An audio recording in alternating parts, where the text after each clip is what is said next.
Hello, I am in Canada near Niagara Falls, and my work brought me here. So I'm going to go and actually, I brought my miniatures, so I'm going to go and play a game with some Canadians um, in 2 days. So right now it's Sunday, and I'm going out to see the falls. But before I do that, I woke up very early because I have a bit of jet lag.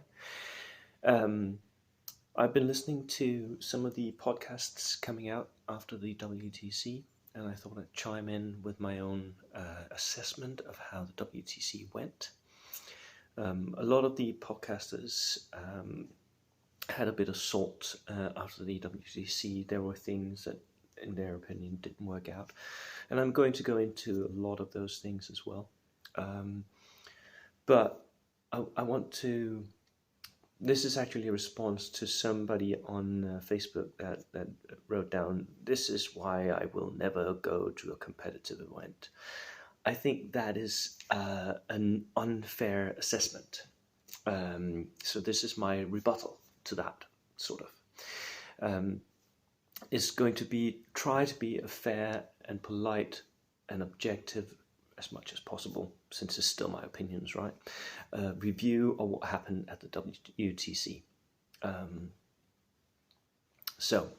there are some things, some disclaimers I need to say first. So the next few points I'm going to make will be my own feelings, my own disclaimers. The first thing is, for me, the WTC is the best thing that has ever happened in my game life.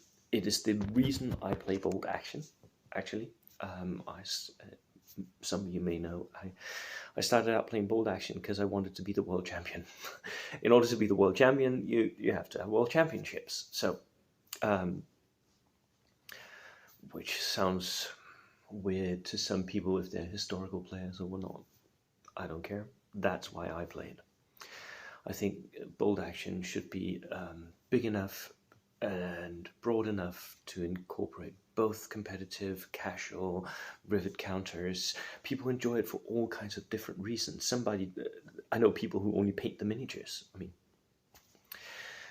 But in my view, this has been really good for the local BA community in Denmark. It has been really good at bringing the world of Bold Action together.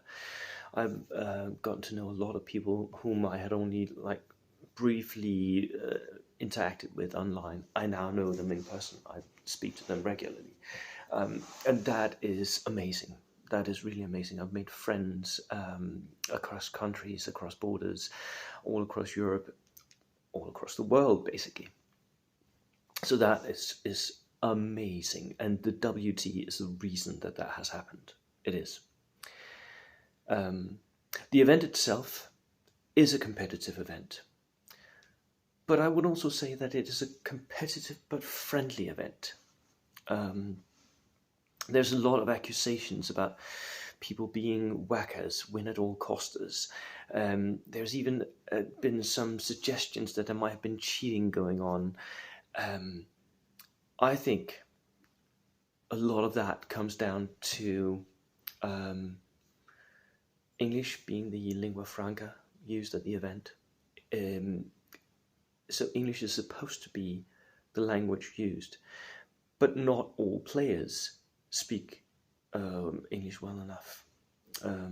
I hope I do myself. I teach English in Denmark, so I am supposed to do that. But most of the players who are there are not they're not skilled at foreign languages, and English is the language being played. And this has two ways that it can mess up.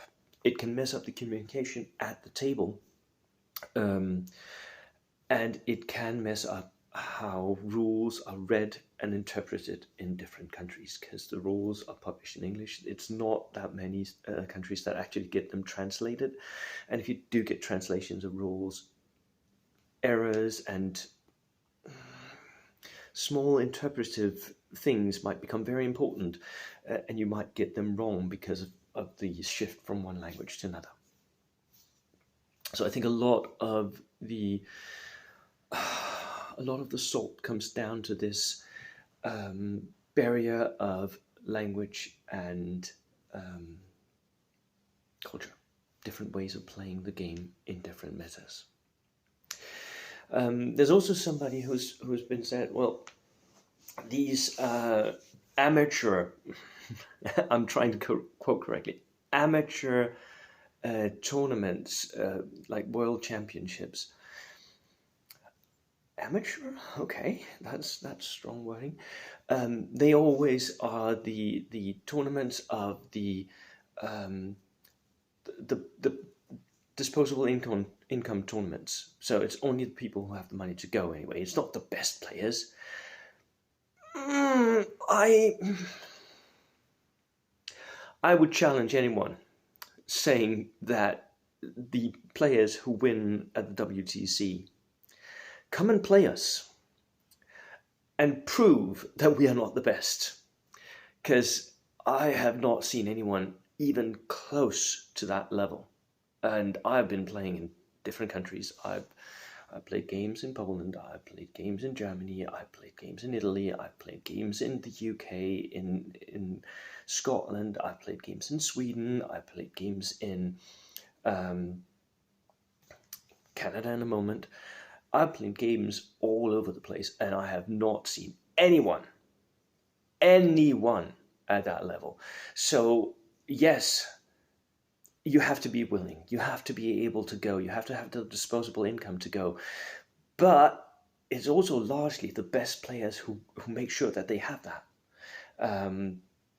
Not exclusively, and I know there are countries that have specific issues with getting the best players to go. But I will claim that at least for my team, it is the best players. I have had rankings going. I myself won the last Danish nationals. I am the Danish champion and the team captain for the WTC. We had qualifier tournaments. So yes, it was the best team that we sent. It was also those willing to go, but since they were in the top portion, we trained, we had games non-stop, we had a lot of preparation. I will claim that we are the best, and many of the players on my team have won tournaments in Denmark, and they all are doing well against other top players from Europe. So I'll shoot that down. Did I feel disappointed? I can sort of tell from some of the other podcasts that some people felt disappointed. I didn't as such. Maybe it was because I did well. My team did well. We came second and we beat the Spanish in the final, but lost on points. I think a lot of it comes down to the fact that there is such a great potential with the WTC that any disappointment becomes exaggerated. It becomes bigger because there is such a potential and we have such great expectations of it. So I think that has that sort of enhances the feelings of disappointment.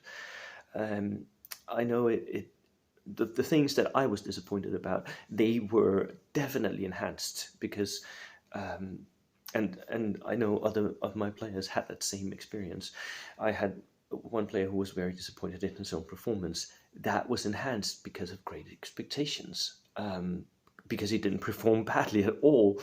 And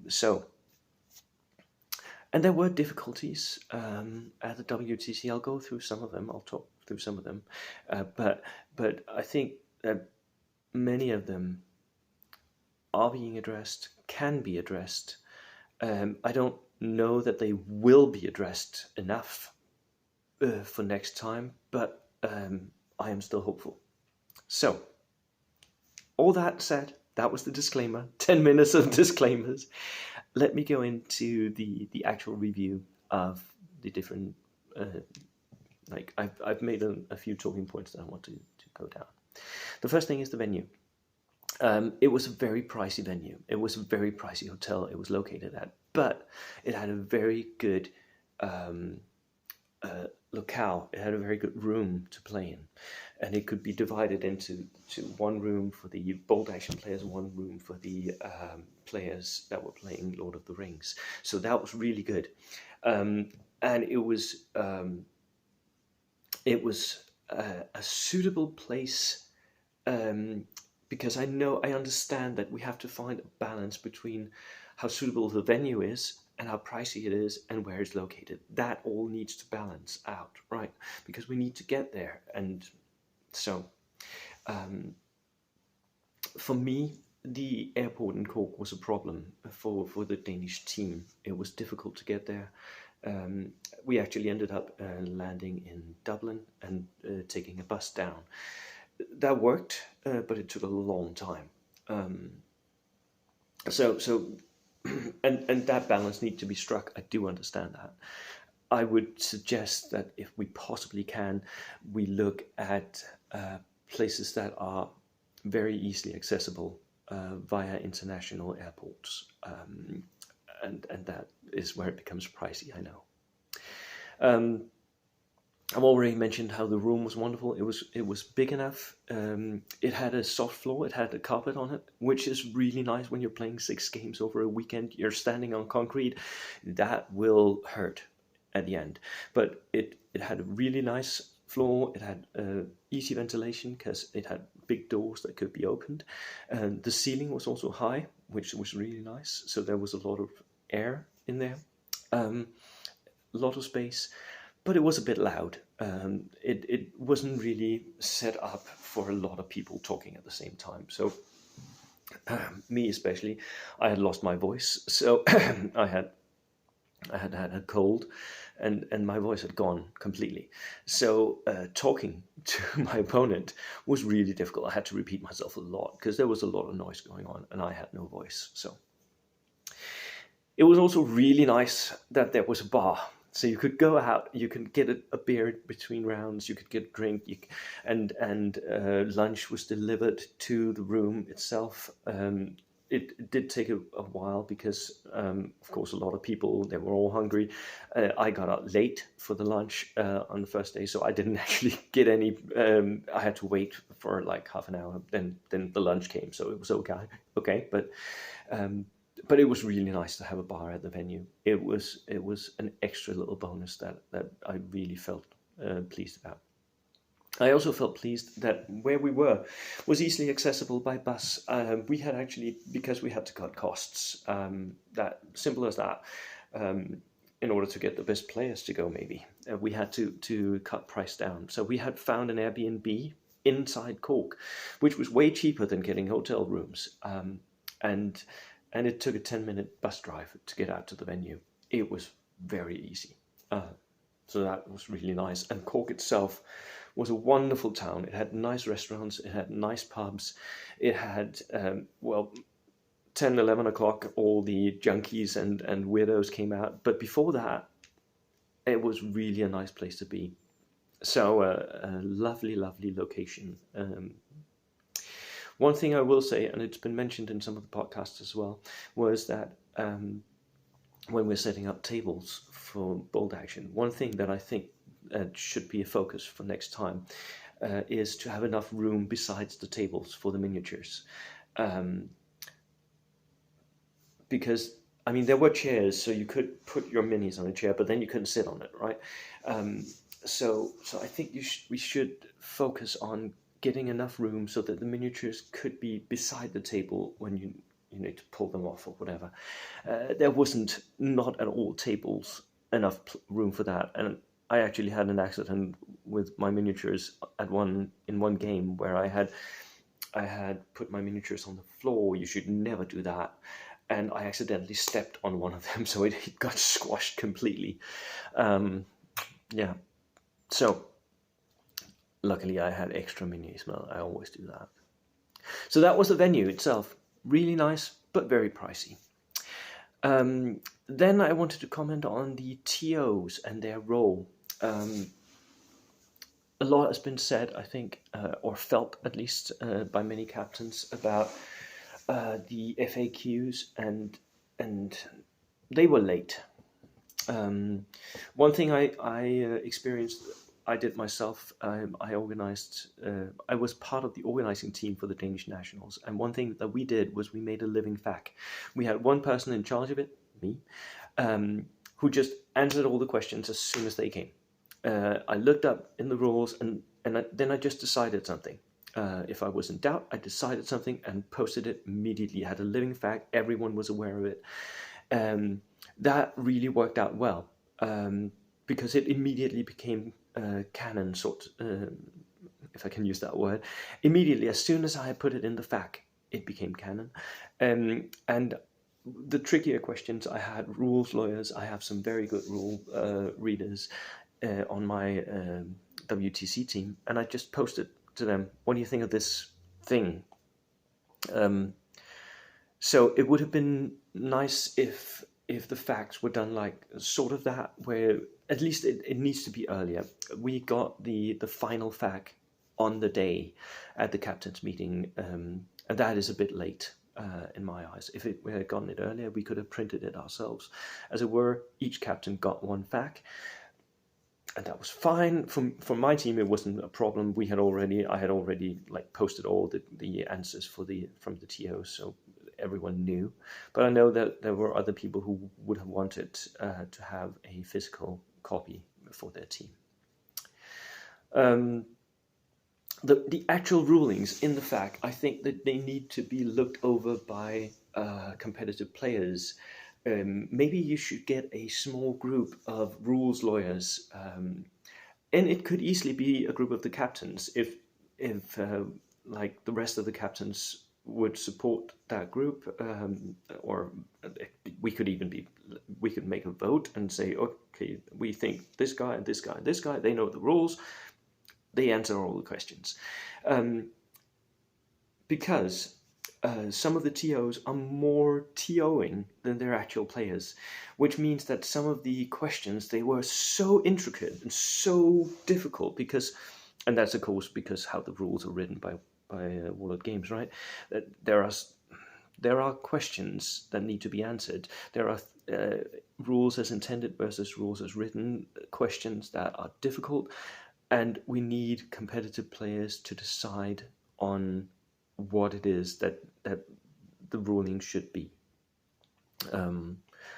So I think that the TOs maybe should let another group handle this, because the TOs themselves, the event organizers, they're really good at organizing events. But I think that maybe some of the questions were too much for them, simply because they're not that competitive players themselves, which is fair, completely fair. There were disputes at the WTC, and the WT has a very, very nice system for it. I recommend all TOs in the world look at that system. It is really good. It basically states that you tell the opposing player what you think the rule is, you listen to what they think the rule is, you look in the rule book. If you can't agree, you're looking in the rule book and in the FAQ. If you still can't agree, you call a TO. Then the TO will give a verdict. It doesn't matter if it's right. It's just what you're playing. That is the rule. And it's a really simple, it's a beautiful system. It needs a little bit more enforcement, and I'll get back to that, because there were disputes that were handled by captains instead, which is fine as well, by the way. Captains, we can handle that, but it's not in the system. So if this system needs to be enforced, we need more boots on the ground. We need more TOs going around at tables. As it was, we had one rules TO, one TO that was playing event organizer, and then we had the main event organizer who is not playing bold action. So that was like the three guys, and they were all very busy. So we need more boots on the ground, basically. And I also think that we need a group of very accomplished list checkers, because there was a lot of mistakes in the lists, including my own. I'm sad to say, I had a 7-point oversight. I had forgotten one inexperienced dude for my lieutenant. 7 points. But once the lists are published, they should be free of mistakes, and that needs a really good team of list checkers. I have already suggested that they hire one, the main list checker here in Denmark, Benny, who also actually has been playing on my WTC team. It's he doesn't really have the money anymore to go and play, which is kind of sad. But he is the best list checker I've ever met, and I've suggested that they hire him to check the lists. I've already talked about more enforcement. There needs to be more judges on the floor. Best case scenario would be one judge per 8 tables, so that each set of that would be 4 teams, right? 2 teams at one set of tables, needs one judge just to stand there and just be ready, answer any questions, answer any rules, whatever. Just one. Because I've heard from some of the podcasts that there were people at the WTC who wanted to get the rules right, but because of the time it took to look it up, weren't getting the right rulings. If that is the case, that's not acceptable. Then we need TOs to be there immediately saying, that's how the rule goes. Get on with the game. And this is, of course, how the rules and the dispute system, how that works in conjunction with how much time you have for games. There wasn't a lot of time for games for some people. It was fine for me. I'm a quick player. I finished all my games, except one, I think. One we were on middle turn 6, but the game was over. So I think that we need more enforcement, and we need people to get easy and quick rulings so that they don't feel like that they lost the game because they didn't want to bother going through the rules with their opponent because it took too long. I also think that the TOs should ensure that pairings and matchups were easy to access. They sort of did this. They were pretty good at it at the WTC. It can be even better. In Denmark, we use the app called Tourney Keeper. It is really good. It has easy matchups. You can see how many points you have immediately. All of that is just readily available. So I think using the right tournament app could make this even better. But for me, it was fine at the WTC. So that was the TOs. I'll say a little bit more about culture and language. The language barrier, as I've already talked about, is one of the major issues. It hinders easy communication, especially when people are disputing rules. And that is a problem that we need to figure out how to fix. I think it has to do with, as soon as you're disputing something, then you're already emotionally engaged, right? You're arguing with someone. It feels like you're arguing anyways. And that hinders communication even more. So I think we need a system where the players shouldn't have to communicate that much. And that can be done via a very thorough FAQ. It can be done via a lot of enforcers, TOs on the ground. Simply, as soon as someone says rule, going over, stating the rules. So that can easily be fixed, basically. There are also minor but very important variations in how different local metas play the rules. As I mentioned, because of Warlord Games' rules writing, we have this rules as written versus rules as intended. One of the points that did come up is, as the rules are written in the rulebook, when you reveal your first outflanker, you have to reveal all your outflankers. I don't think that's how they were intended to be written, but they're like 50% of the people playing at the WTC think that is the rule, and the other 50% think that is definitely not the rule. So what's the right one? We need We need people going through that FAQ. We need a living FAQ with rulings on all the issues that we've ever heard about, so that people can read up on it. So that when people who are playing maybe in Germany and have got a completely different way of interpreting that rule can easily access it. And this all boils down to TO proactiveness. All of these issues with language can be alleviated, maybe not removed, but alleviated by the TOs being active in the preparation stage and by expanding the TO team to include more people. So that was my suggestions for doing that. Then there was a lot of, again, this is the second time there's been critique of the tables themselves, the terrain.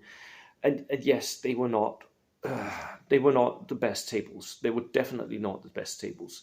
They were better than the last time. Again, I think this could be helped quite a lot if the TOs set down a small group of people who were the terrain group. And they could even call out to captains who maybe have an easy access to bring an extra suitcase full of trees or whatever.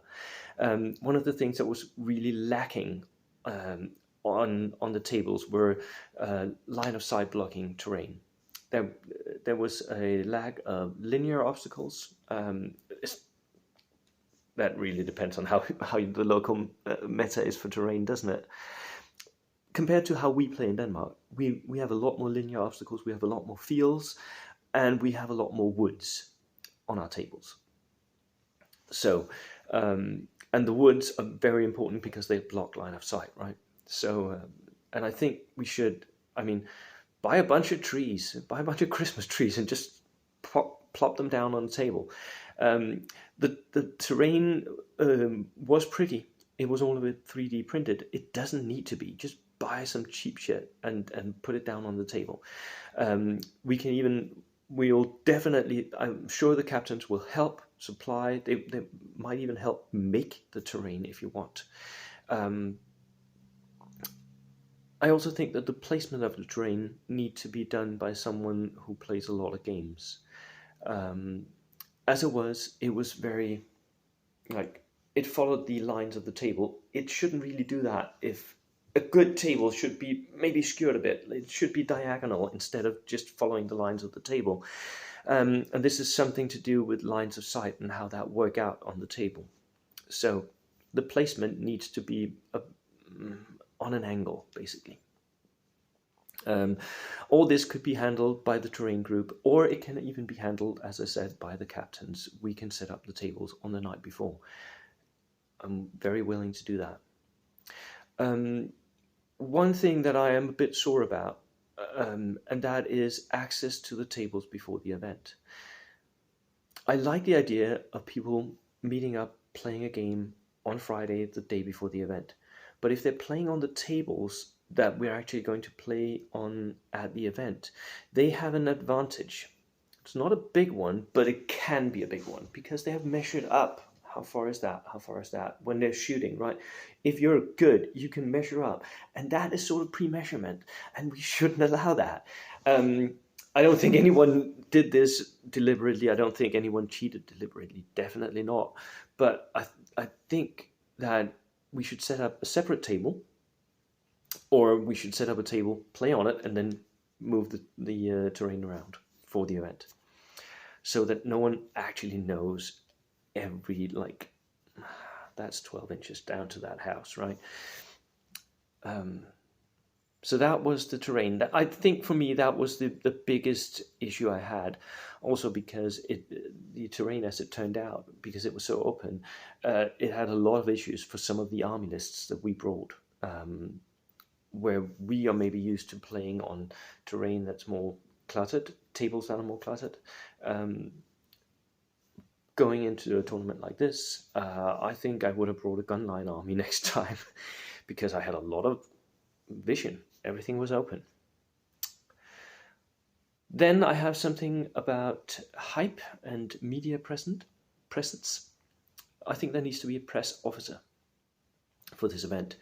I noticed that Craig ran around, took a lot of pictures, and I have also noticed that they are already on the Walnut Games homepage, which is good.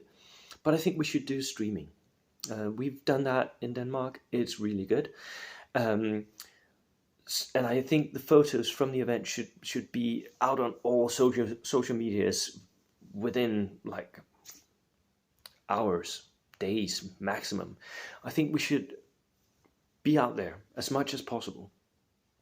And I think we should, some of the more intricate rule processes, I think should have video explanations.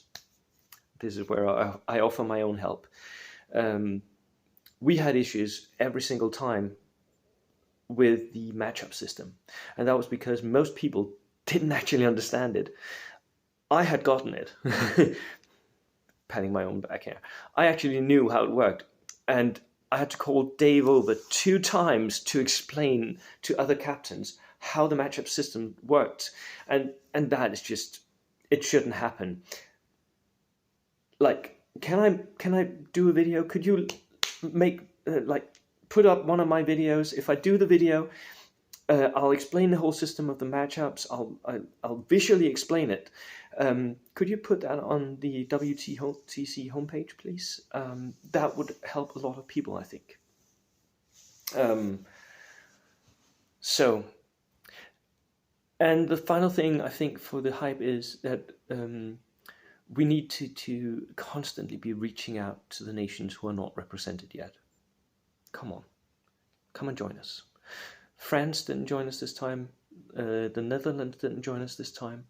And I have been chatting since the WTC and before, actually, with people in Canada, in Australia, South Africa, in Sweden, and in Norway and in Italy. I think we should maybe see if we can pull these countries in. And I don't think that all of that work should be done by the event organizers, the TOs, but it should be done. Someone should try and see if we can pull them in and get them to come. The more the merrier. Right.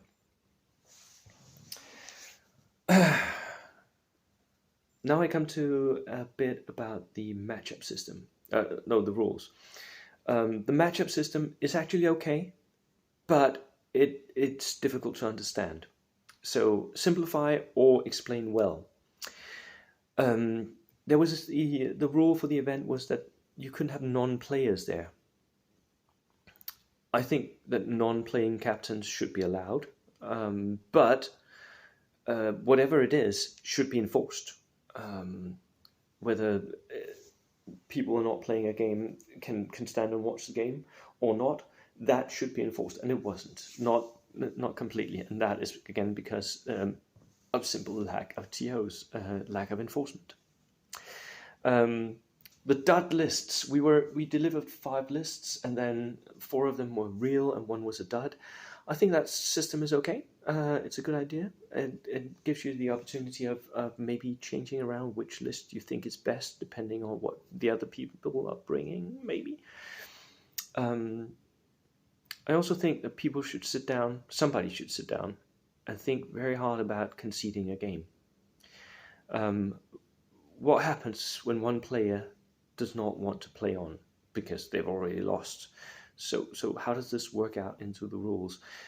I know a lot of players at the event actually were really good sports about this and just said, well, I've lost this game, but let's play on because you need the points. So I'll continue fighting, but I know that you'll win, but I'll fight for your sake.